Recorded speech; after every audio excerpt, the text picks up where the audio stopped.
Tuesday is here, and so 4 highlight packs all bundle up nicely together. My name is Andrea Sachenko and you're watching Daily KHL Update.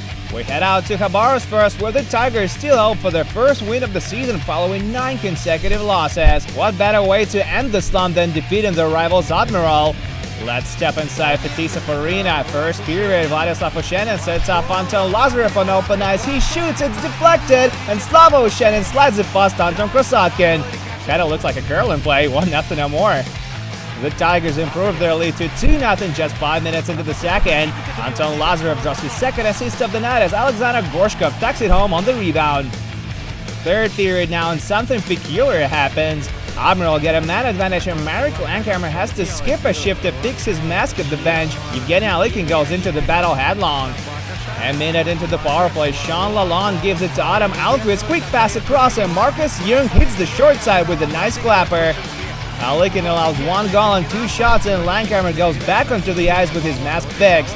But Admiral build on the momentum. Chaos in front of Lankhammer leads to another goal. The skipper has it. Konstantin Glaschev scores his 5th of the year. He's now tied for 3rd in the league.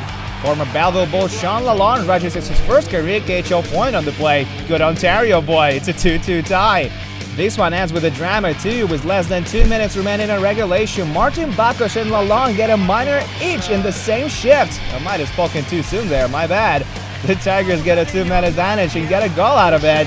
Slava Oshenin has a goal from mid-range, misses the net, Igor Rodenkov kicks it, hits the post, and Flyers prospect Valery Vasilyev cashes in. A lot of things go right for more on the play, and that's the game winner. Khabarovsk beat the rivals and finally get their first W of the season. 3-2 is the final.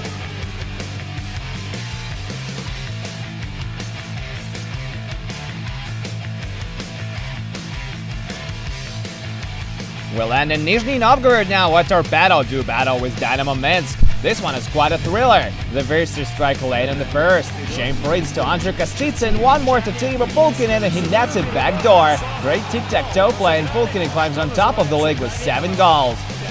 Torpedo remained short-handed as Quinton Howden had gotten 5 in a game for boarding a bit earlier, but they answered right back. Just 23 seconds later, Kirill Rakov blazes down the left wing, takes a shot, and Danilo Ilyin scores his 1st of the year on the rebound. Second period now, Mikhail Varnakov is very aggressive on the forecheck. He wins the battle for the puck, throws it to the far post, and it goes in up a defenseman. Varnakov scores his 3rd goal in 4 games, and it's 2-1 Torpedo. They improve it to 3-1 just a few minutes later. Damir Zafarov finds Jordan Schroeder on open ice, feeds him there, and Schroeder scores his 5th of the year. Former American World Junior improves his point streak to 6 games, while Zafarov, a former Russian World Junior select, has points in 7 straight. Dynamo respond in the 3rd period. Dmitry Derabin puts the puck on net, and it goes in off Evgeny Kavershin. This one counts when both teams were down a man.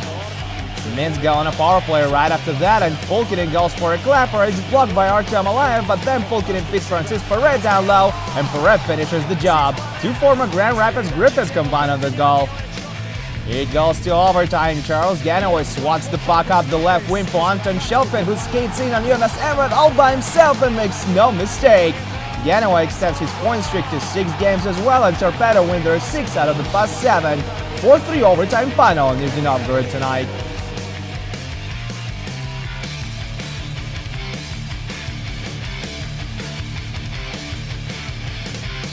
Moscow skyline, we're in Russia's capital, and Spartak lays him up against Salavat Yulayev as head coach Alexander Rock returns to the bench. There's plenty of scoring in this one as well, just not in the first, so we'll pick it up from the second. Early in the period, the red and white get a man advantage. Yakov Rylov makes a slap pass to the far post. Mikhail Pashnin almost intercepts it, but it's not enough. Robin Gunzel gets his 2nd of the year.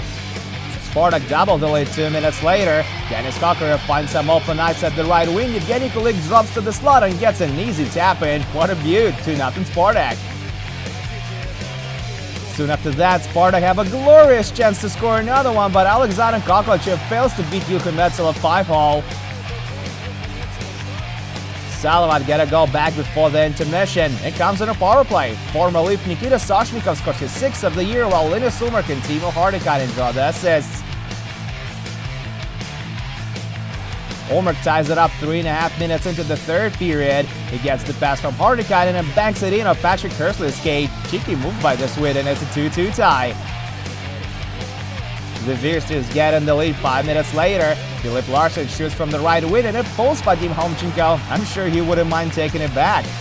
And Homchenko somewhat makes up for it late in regulation as Spartak give up a 2-on no rush. Umar to Hornikainen, who shoots, but Homchenko gives his team a fighting chance, keeping it a 1-goal game. Moscow pull Homchenko for the extra attacker a little later, and Vladimir Zharkov bags it with this empty netter. Spartak blow a 2-goal lead and lose on home ice. 4-2 Salavati Life is the final.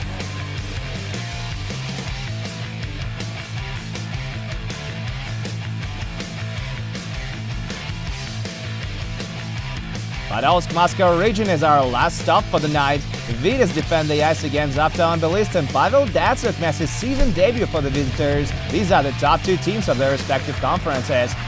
Scoring is an issue in this one. Avtomobilist get one over the goal line 40 seconds into the second period as it hits Slava Litovchenko in the skate and goes in, but it's waved off after video review. Kick in motion cancels the goal. 9 seconds of the period now. Odd-man rush development for Vitas. Miro Altonen in front to Ivan Laruchuk. He shoots and misses the net. What a chance wasted. No scoring in the third either, so the game goes to overtime. Slava Litovchenko holds down Artem Shvetsro-Gaboy in the neutral zone and Vitas get a power play. Vililainen gives the puck to Alexander Semin. He looks at his options for a while, passes to Shvetsro-Gaboy, and he sneaks it past Jakub Kovar. Game over. Semin scores his 7th point in 4 games. Alexander Samanov stops 43 shots for his second shutout of the season, and Vitas moved to on top of the league with their 8th consecutive win. Tough loss for the Magic Man side. 1-0 overtime is your final. And that's it for your daily KHL update, but do come back tomorrow for 4 more games, including Metalurg Boris and Jokerit vs Red Army. My name is Andreas Sachenko. Thank you guys so much for watching, and I'll see you again soon.